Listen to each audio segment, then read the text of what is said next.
was a competitor in martial arts. I was a karate practitioner for since my teenage time until I was 18, 20.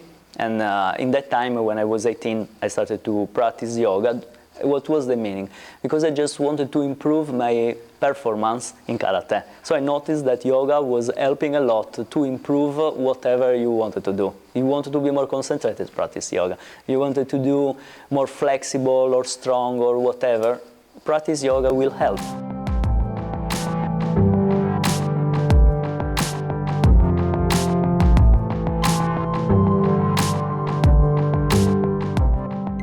And then I was working in the performance. Then I started to be a performer also in the yoga practice. So my point was just to learn all the poses.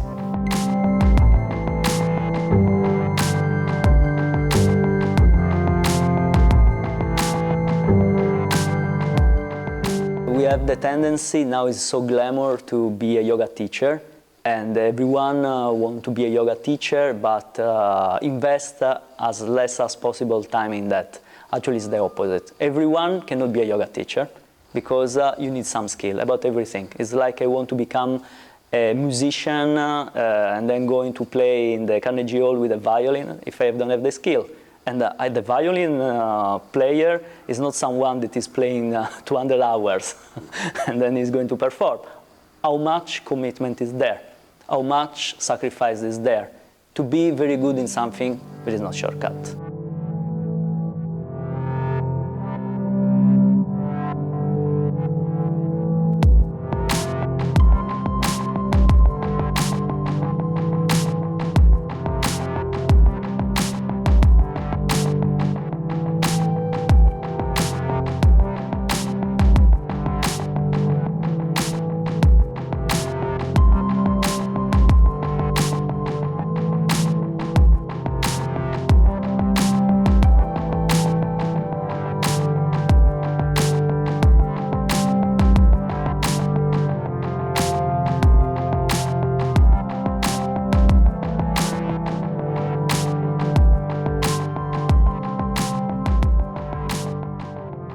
He's obviously somebody that studies really hard, but he's also very generous in sharing, and he's a very down-to-earth kind of person. This was my first workshop with David, and my experience is that he's a very knowledgeable and very precise. He took me step by step through the poses, learned the actions from the basic to the most advanced. Today I did the Kapotasana for the first time. I never believed that I would ever do it in like maybe 5 years. And it just happened by learning like simple, the basic actions and implement it to go deeper into the asana. And he's very compassionate.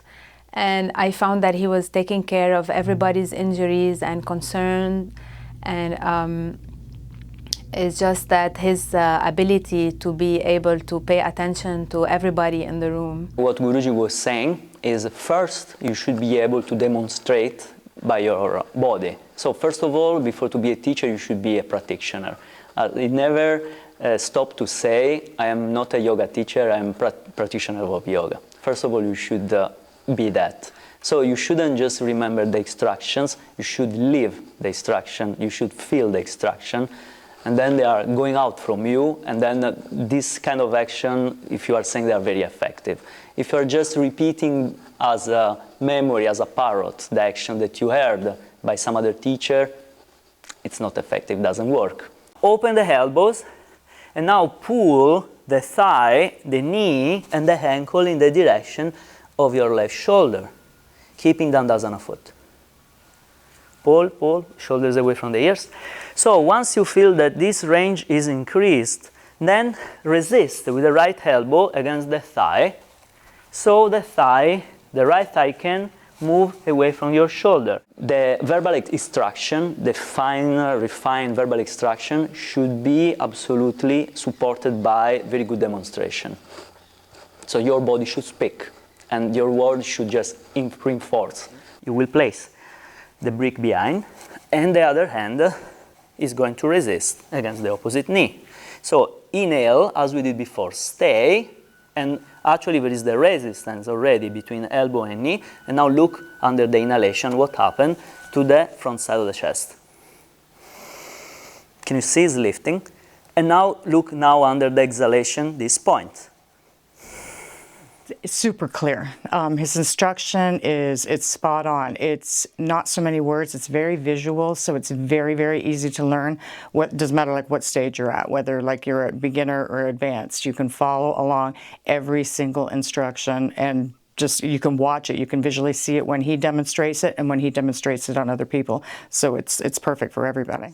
Guruji was saying simple pose. Be all the time in simple pose. Then in simple pose you can learn the right principle, the actions, and then when you are working so much in the basis, then you can bring these principles everywhere, also in the advanced. So if you are always practicing, for example, advanced poses, pushing poses that are very strong, advanced back bends or balancing, actually, and you are not actually working in the basis, you are drying your system. It's harming also the nervous system. It's too much. Everything has to be done as a balance. So you cannot do only what you like. You should practice what you need.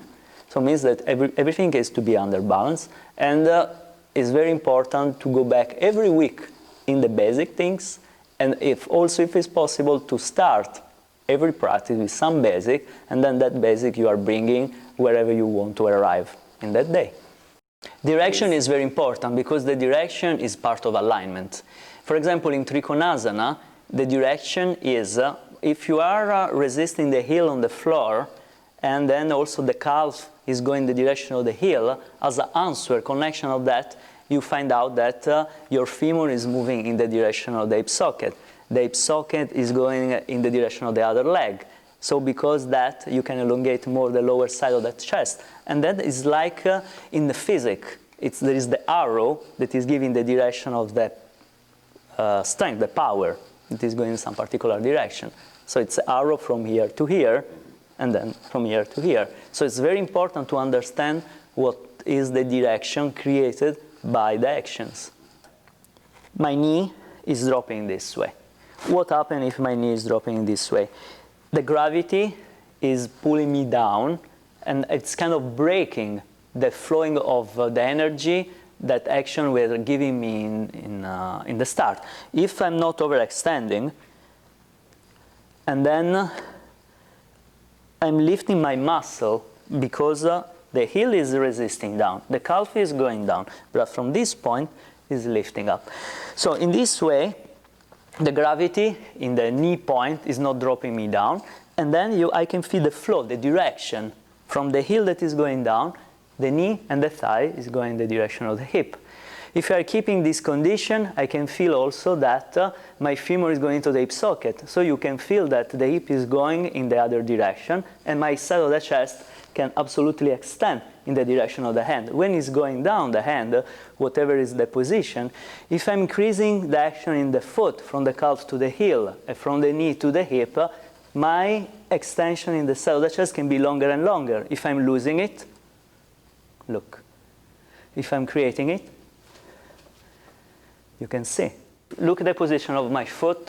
What is the elevation of the ankle here and what is the elevation of the ankle here is more or less the same.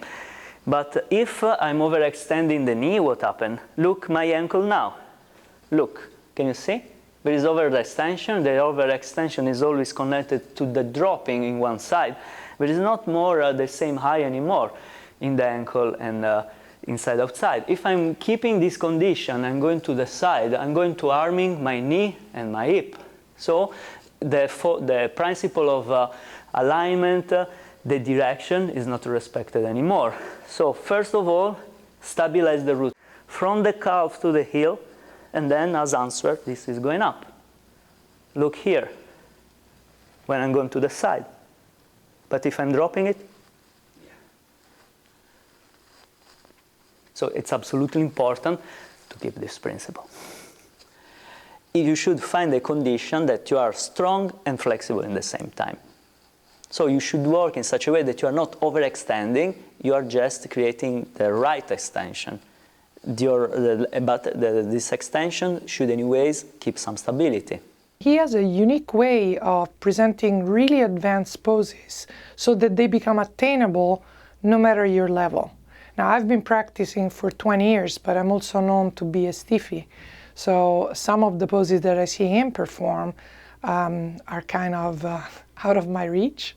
So he's capable of making everything within reach. So I find that unique about him. Only after that, you are going to lift the leg from the floor.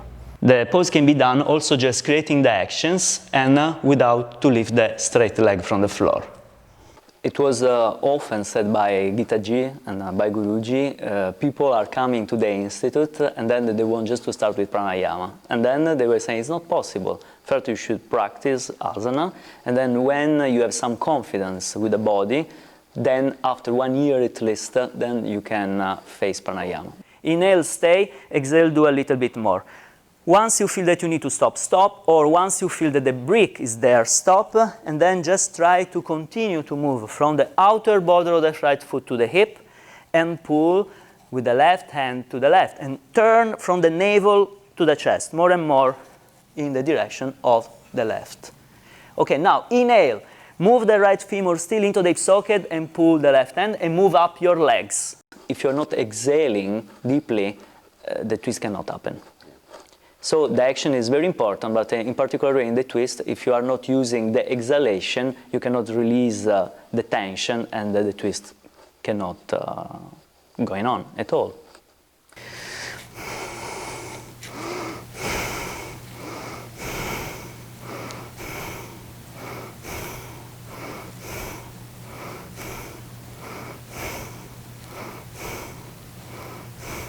The breath is one of the main ingredients. For sure, when the breath is too heavy, too strong, is irritating the nervous system. But if you are using the breath smoothly, actually, as Guruji was asking, breathe normally. To go outside your comfort zone, to try what you might be afraid to try, and it's always safe to do that with David. I find that being able to work with a senior teacher with that level, first of all, I feel very safe as having back problems and neck problems, and you're able to see the different levels that progress to the final pose. When the work is done precisely, there is no difference between classical pose and therapeutic pose. So the effect is therapeutic anyways. But if you are doing in general, without taking so much care, so that pose not only cannot be therapeutic, but it can be also harmful. So for this reason, it's so important to understand the principle as soon as possible. David's demonstration is so clear that it becomes very inviting. I could see so much precision in his body movement that I was excited in each pose to experience it for myself. What is the important thing to follow workshop? To have some inspiration. Sometimes that when you are following the same teacher all the time can be very good, but sometimes you are starting to have the habit of that way, because everyone has their own personalities, and everyone also, the system is the same. Everyone has their own way how to present the subject. So if you are going to some other teachers or for some other workshop, that other way could be perhaps effective to you. It was another perspective, and then you can understand something that perhaps your teacher told you so many times, but said in some other perspective, it was giving you some effect. So yeah, this is inspirational thing, but you cannot follow, for example, me, if you are seeing me once a year. What is this kind of practice? Absolutely. If you have a pleasure to come to me, to work with me sometime, if you want to get some inspiration, and with me, with everyone else, it's absolutely fine. Gives this spark a little bit more. But otherwise, you should be under someone. It is, as Guruji was saying, there are so many, or Gitaji was saying, too many people that are just doing workshop. And then this is not the way. It should be close to the teacher, and then also if the teacher is not so much, again, in high certification, doesn't matter. But the class, you should follow the class constantly, and then gradually, for sure, you should start to have your own practice. On the start, the teacher is giving you 80% of everything, and then gradually, with the practice year after year, is kind of changing the proportion. So it's 20% what the teacher can give you, and 80% is your work. Definitely. David takes me to the next level, like difficult poses like Ashtavakrasana, Ekpada Bhujasana, the ease with which he directs us to go in the poses is impeccable, and his form of instruction is very precise and concise. It's easy to follow. You don't feel like you are doing a difficult pose. So, and then once you have reached the pose, he takes you deeper by affirming the correct action into the legs or into the arms. So he's very precise, and he does take you to a deeper level.